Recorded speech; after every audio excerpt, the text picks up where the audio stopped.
back to my channel. My name is Ailin. If you're new here, hello.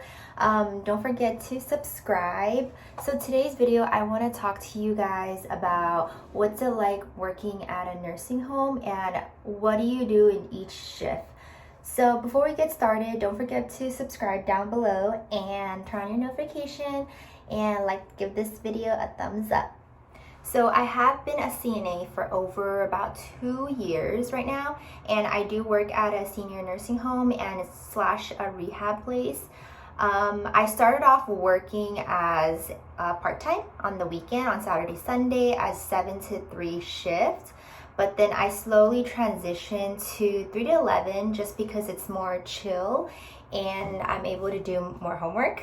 But there are pros and cons to it. So with morning shift 7 to 3, you basically have around 7 to 8 patients, and you on the weekdays you do have to shower. Certain days they have numbers where not all patients that you're assigned to have to be showered. It's only every single day there are A, B, or B, C, or D, E. So it really depends.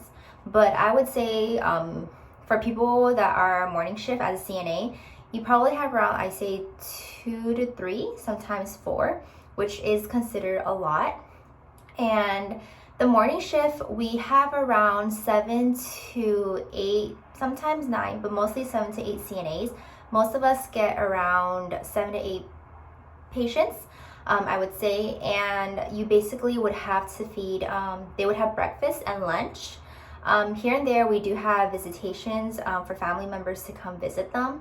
So other than that, morning shift is usually pretty busy and it's more fast paced if you want time to pass by. The pro, I would say, is that time passes by pretty quickly. The con is that there's more administrators here, more people, you can say. So you can't really relax and do nothing. So let's move on to 3 to 11. So 3 to 11 is a shift that I'm working at right now, and we usually have around five CNAs minimum, sometimes 6, but recently they've been cutting it down to 5 CNAs, and we usually each have around 11 to 12 patients to take care of, which it is a lot. But considering it is 3 to 11, all we have to do is just change them, and they do only have dinner. For us, dinner comes out around near 5, earliest 4:30, 4:45. So that is pretty early. Because we have more patients in the afternoon, it is more a bit chaotic here and there, but it's not all the time. And sometimes we do have family members that do come visit them in the afternoon. That's when we have to get them up, get ready, and just prepare them to look clean and everything like that. So there's that. And then what else? Afternoon is definitely more chill. So then I would tend to bring my homework, my backpack, and I would mostly chill because most of my patients, they go to sleep usually by after dinner. I would say earliest is 7 to 8, and that's literally throughout the shift. I would say the con would be that it is pretty slow. Time do pass by pretty slow, so it's you get bored being on your phone or whatever it is. It's quiet, here and there. But it is manageable if you do quiet and just not do a lot of things. And let's move on to our last shift, which is 11 to 7. So I've never worked 11 to 7, but I do hear from our night CNAs that it is sometimes mostly pretty chaotic, because night shift, we don't really have a lot of people that likes to work night shift. So I would say minimum is 4 CNAs. And because we are pretty short with night shift, sometimes they have 2 to 3. We have around a total of 58 patients. So it is a lot working night shift because not all patients sleep throughout the night. So it is very difficult if you do want to do a night shift. It can be pretty quiet here and there, but it's really unpredictable. That's all I can say. It's really unpredictable. But I think all night shift really do is, you take care of your patient, make sure they don't fall, whatever it is. You change their diapers too throughout the nights. And honestly, that's about it. There's no feeding, no showering, nothing like that. And I also forgot to include this.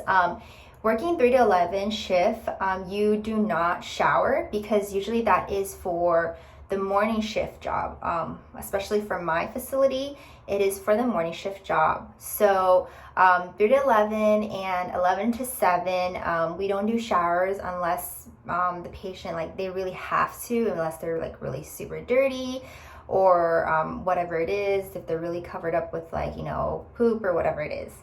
So overall, my thoughts working at a senior facility or like a nursing home, I honestly do love it because I like to work with patients, and you know, all these grandma and grandpas, like, they're so cute.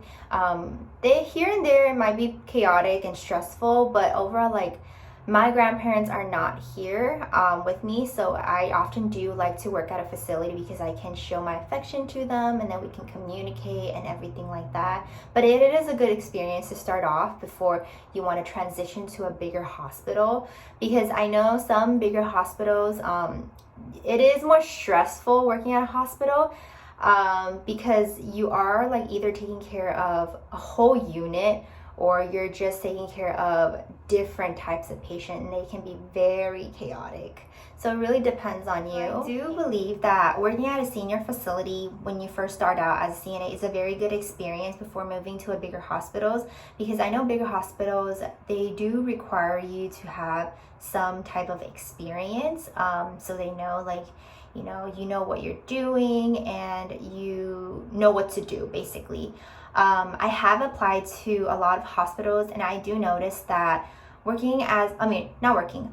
applying for hospitals, it requires different stages. I would say there's probably like 3 stages. Compared to a nursing facility, once you apply, you interview, and you're hired, basically like that. With the hospital, it's more complicated just because they're extra careful and more and knowing like what they're getting into, and if it's like you're the right person or whatever it is.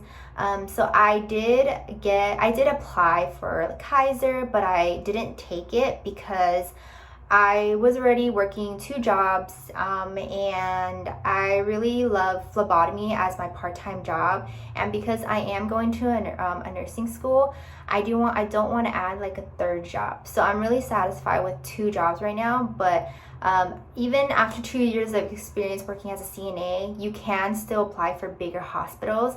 So I would say, like, don't be scared and just apply.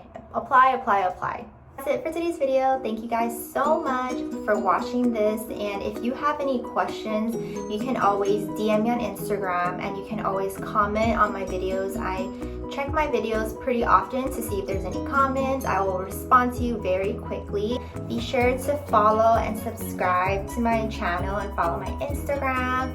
I will be posting more of my nursing journey and more content on CNA and phlebotomy if you guys are interested. But yeah, thank you. Bye.